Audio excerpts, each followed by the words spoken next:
xibaar yu wér te wóor ca tàng-tàng ba abonnez-vous pour ngeen di mën di jot suñuy vidéo.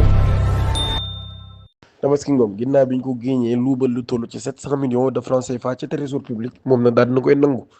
ginnaaw enquête yi nga xam ne daal nay am moom Farba Ngom tamit ba tey ci ak fàttali commission ad hoc bi daan na koy woo ca assemblée nationale mardi boobu lañ ko woo ñu mën koo déglu ci dossier boobee wala ci mbir moomee si nga xam ne moom lañ koy tudd ngir mën a amal li nga xam ni moo di ab levée immunité parlementaire jëmale ko ci moom. ñu ngi leen jaajëfal bu baax a baax ci ànd yi ak ñun ci chaîne bii di Buzz 221 HD ki nga xam ni moo di Tabaski Ngom moom Tabaski Ngom nag dafa génnoon Moustapha Diop nii dafa tëdd ci lu mat 700 millions am ci loo xam ni ci campagne yi ñu génn la am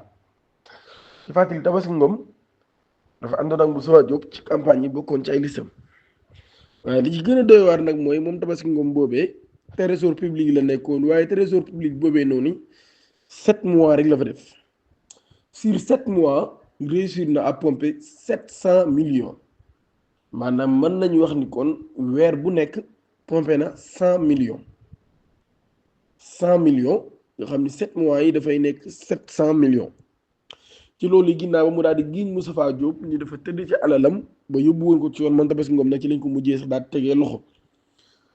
ñu sàkku nag ñu tëj ab enquête ci képp koo xam ne rek laal nga ci boobu leen mbir loolu mooy li ñuy wax rek Sénégal c'est-à-dire nit boo xam ni yow fa ngay liggéey bërëb ba ngay liggéey 7 mois nga fa def nga mën a réussir man faa jël lu toll ci 700 millions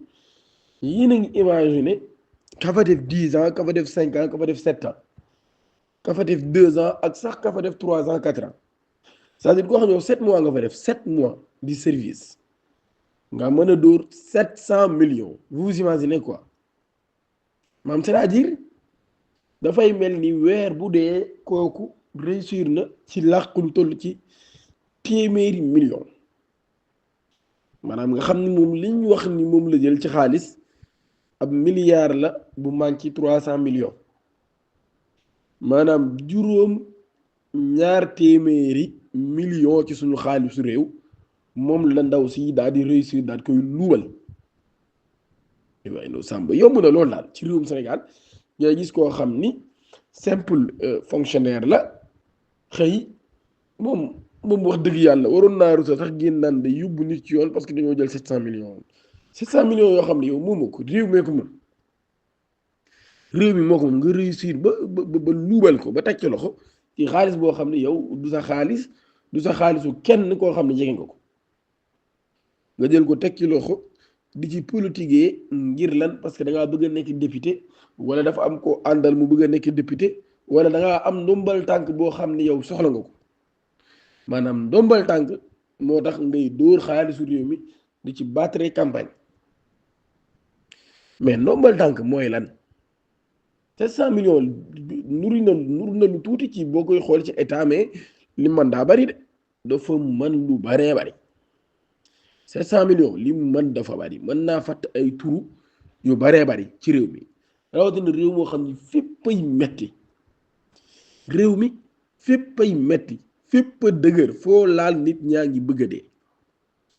léegi ñu ne am na benn dame boo xam ni réussir na dóor 700 millions de francs CFA wala lii yomb na de dafa yomb lool moo damay jàpp parfois sax bu ñu wax naan waaw lan moo tax ñuy traquer nit ñi lan moo tax ñuy jàpp ñi nga xam ne ñoo sàcc xaalisu réew man leen pourquoi ba duñu jàpp koo xam ne sàcc nga xaalisu réew mi sax ñun dañu nekk di souffrir parce que lan nit ñi ñi ngi bëgg a faju amuñu lu ñu fajoo nit ñi amuñu lu ñu lekk nit ñi amuñu lu ñu naan te am na ay benn nit yoo xam ne ñu tëdd ci alal jooju am na ay benn nit yoo xam ne ñoo tëdd ci alal jooju léegi ak benn nit yu tëdd ci alal jooju yi pourquoi ba ñun ñu war a toog ni léegi kat comme ay benn nit tëdd na ci alal yi garaawut nañ dem wuti jiwaat xaalis liggéey ki war a wuti xaalis daa wuti xaalis war naa liggéey mais nous avons 3 pouvoirs pouvoir judiciaire exécutif et législatif le gouvernement en place bu dee traqué ñi nga xam ne ñoo sàcc xaalis bi du les ministres wala le président wala les DG ñoom ñoo jug di wëri sàcc yi dañoo taxawal parquet financier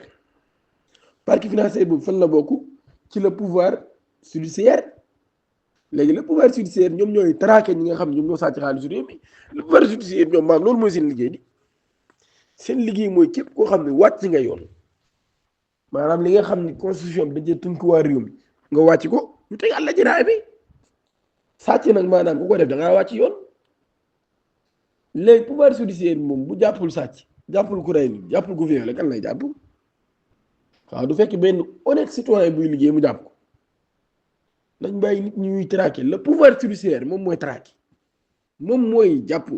même bu dee état nag am na ci benn loxo parce que le maître des poursuites qui est le procureur de la République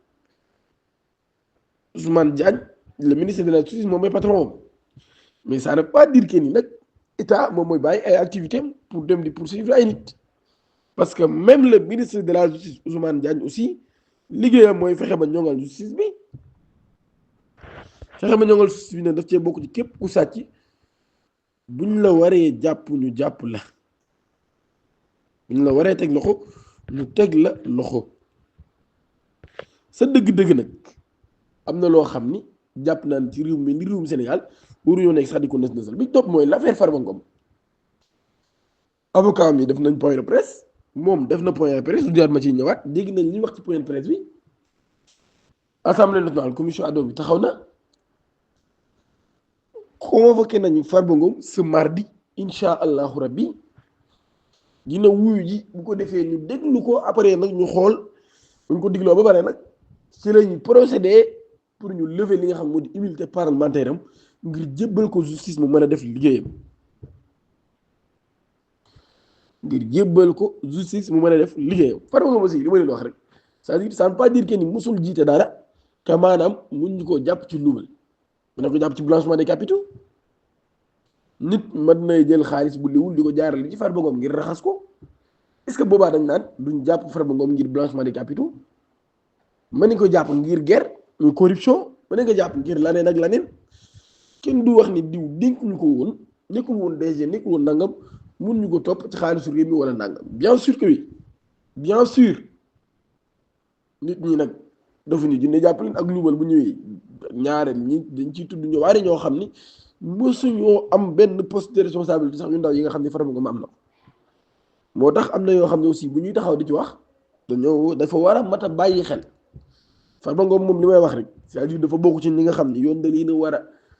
teel a woo lijjanti seen mbir bu dee ñoo def ñu leen sawaay yaa def ñëwal bu dee def ñu kay réew mi nag am na yoon ñu bàyyi leen ñu dem dellu ci seeni occupation maanaam kenn téye Farba Ngom wala ngay téye keneen te deful dara mais bu dee yaa def ak defoo jërul ay point de presse jërul wax ji di bari levé nañ ci immunité parlementaire bu Ousmane Sonko da nga taxaw validé ko